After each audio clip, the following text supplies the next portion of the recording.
A luxury SUV speeding down Karsaz Road under the night sky, a father and daughter crushed beneath its wheels. The driver, Natasha Iqbal, walks away seemingly unscathed, while 2 lives are left behind, forever altered. This isn't just a story about a tragic accident. It's a grim example of how justice can bend in the face of wealth and power. In this video, we shall see wealth versus justice and how Natasha Iqbal escaped accountability in the Karsaz tragedy, and the unsettling question of whether the rich in Pakistan can truly get away with murder. On a quiet August evening, Karsaz Road became the scene of a horrific tragedy. Natasha Iqbal, driving her luxury SUV at an alarming speed, lost control of the vehicle and caused a deadly crash. The accident claimed the lives of 2 people, Imran Arif and his young daughter Amina Arif, while 4 others were left injured, including Abdus Salam, who sustained severe injuries. The impact was so violent that bystanders described the scene as chaotic and heartbreaking. CCTV footage later emerged, capturing the moments leading up to the accident. It showed Natasha's car speeding recklessly before crashing into pedestrians and other vehicles. Eyewitnesses reported seeing her driving erratically just before the collision, swerving dangerously between lanes and seemingly unaware of the risks she was taking. The footage and the testimonies left little doubt that Natasha's reckless driving had caused a devastating loss of life. The victims of the accident were from ordinary families, whose lives were irreversibly changed in an instant. Imran Arif was a devoted father, and Amina, his daughter, was just starting her life. The deaths sent shockwaves through the local community. Abdus Salam, one of the survivors, remained in critical condition for weeks, fighting for his life. The tragedy did not only impact the immediate victims, but also left their families and friends grappling with grief, pain, and a profound sense of injustice. The Karsaz accident sent shockwaves through Pakistan, and the public's reaction was swift and furious. Witnesses described Natasha Iqbal's behavior immediately after the crash as indifferent and cold. In a video, she appeared calm, showing little remorse for the lives lost. Some eyewitnesses even stated that Natasha seemed confident she would avoid any serious consequences, as though her wealth and influence would protect her from the law. This attitude of seeming arrogance further fueled public outrage. As news of the incident spread, people took to social media platforms to express their anger and frustration. The hashtag Justice for Amina began trending, with users condemning the idea that the rich could easily escape punishment in Pakistan's justice system. The accident quickly became a symbol of the growing divide between the rich and poor, with many accusing the legal system of being biased towards the wealthy. Protests and online petitions called for Natasha to be held accountable, as people feared that her financial power would allow her to buy her way out of any legal trouble. Following the accident, Natasha was arrested and taken into custody. However, instead of being immediately transferred to jail, she was remanded to the Jinnah Postgraduate Medical Center for medical examination. This raised even more suspicions among the public, as many believed that this was just another attempt to shield her from the law. Initial reports also suggested that Natasha may have been intoxicated at the time of the crash, which added to the outrage. Though these reports were not confirmed right away, the possibility that she had been driving under the influence deepened public concern about the accountability of those with wealth and privilege. As the public outrage grew, the legal proceedings against Natasha Iqbal officially began. Her defense team quickly set the stage by claiming that Natasha suffered from severe mental health issues and had no recollection of the accident. Her lawyers argued that she had been experiencing a psychological breakdown at the time of the crash, making her incapable of understanding her actions. This claim of mental illness immediately stirred controversy, as many questioned whether it was a genuine condition or simply a tactic to avoid punishment. The public, already angered by the incident, grew even more skeptical. If Natasha was truly suffering from such a serious mental disorder, people wondered how she had been allowed to drive in the first place.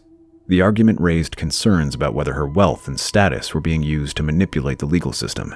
Many people believed that this defense was just another example of the rich using their resources to evade responsibility, leading to even greater public mistrust of the legal process. Despite her defense team's efforts, the Jinnah Postgraduate Medical Center later released an official statement, declaring Natasha mentally fit to stand trial. This report directly contradicted her lawyer's claims of mental instability, casting further doubt on the legitimacy of her defense. The court accepted the JPMC's findings, but this did not stop her legal team from continuing to push the narrative of her mental health struggles in an attempt to sway the court's opinion. In addition to Natasha's bail application, her husband also became involved in the case. He was granted interim bail, which signaled that both Natasha and her family were employing various legal maneuvers to mitigate the consequences of the accident. The legal battle that followed was marked by delays, negotiations, and a growing sense that the wealthy could indeed bend the law to their advantage. As the legal proceedings continued, attention turned to an important aspect of Pakistan law: Dayat, also known as blood money. Under this law, offenders who commit manslaughter or murder can pay financial compensation to the victim's family to settle the case. Dayat is rooted in Islamic principles and allows the families of victims to forgive the offender in exchange for money, which effectively ends criminal proceedings.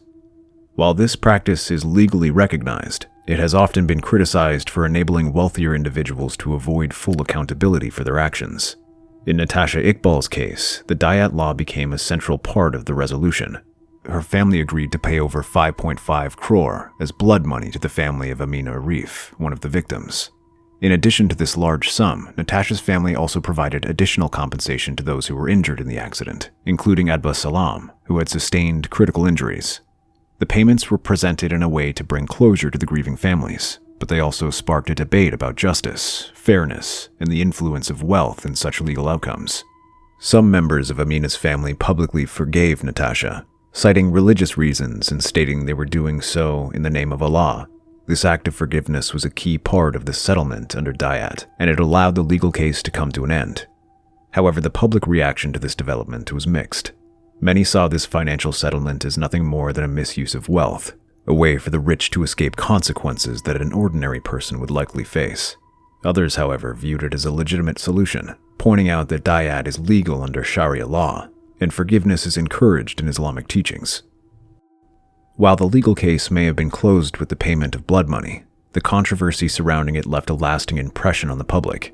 For some, it reinforced the belief that the rich can easily buy their freedom, while for others it served as a reminder of the complexities of balancing religious, legal, and moral values in Pakistan's justice system.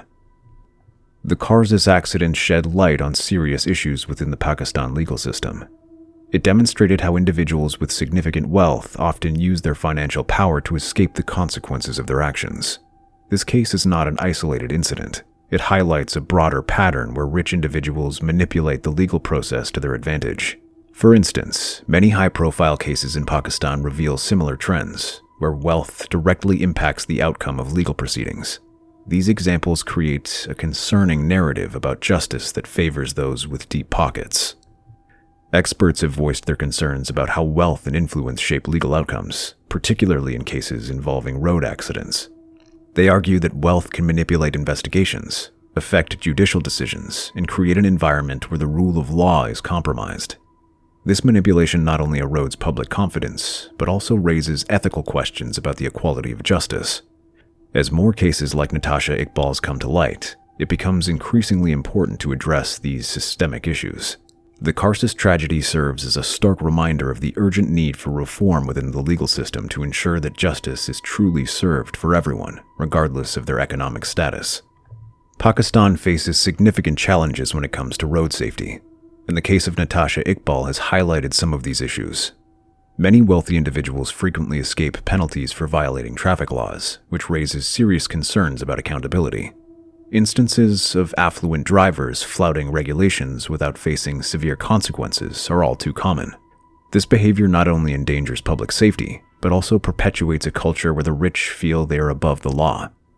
When comparing Pakistan's road safety enforcement to countries like the United States, the differences become strikingly clear. In the United States, strict regulations are in place, and law enforcement takes traffic violations seriously, resulting in substantial penalties for offenders. This contrast emphasizes the urgent need for Pakistan to strengthen its traffic laws and ensure unbiased enforcement. The current system often allows wealth and influence to dictate the outcomes of road safety incidents, creating a sense of injustice among ordinary citizens. There is a pressing need for reforms in Pakistan's approach to road safety.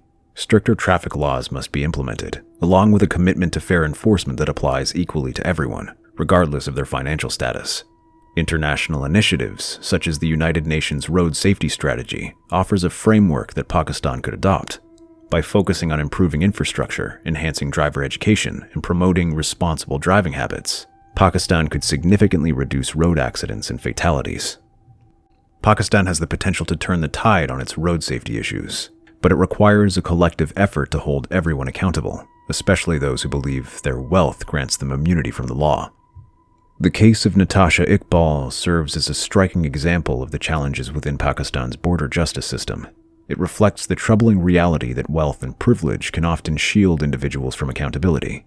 Natasha's actions and the subsequent legal outcomes highlight the need for serious reflection on how the justice system operates, particularly in cases involving road safety. This situation calls for urgent reform to ensure that no one, regardless of their financial status, can evade legal responsibility for their actions. Reforming law is crucial to preventing wealthy individuals from escaping the consequences of their behavior. The public outcry over Natasha's case underscores a deep-seated frustration with a legal system perceived as favoring the rich. Addressing these concerns require a commitment to creating a fair and just system that holds everyone accountable.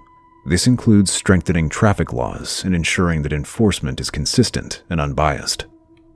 As viewers, it is essential to stay aware of road safety issues and the need for systemic legal reform in Pakistan. By raising awareness and advocating for change, individuals can contribute to creating a safer environment for all road users. Take the time to engage in conversations about road safety in your community, support initiatives aimed at reforming traffic laws, and hold local authorities accountable for enforcing those laws. In closing, we must honor the lives lost in the tragic Karsaz accident. No family should have to endure such preventable tragedies. It is vital that we work together to ensure that similar incidents don't happen again, fostering a culture of safety and accountability on our roads. Please share your thoughts in the comments below and how we can advocate for better road safety and justice. If you found this video informative, like, subscribe, and help spread awareness of this important issue.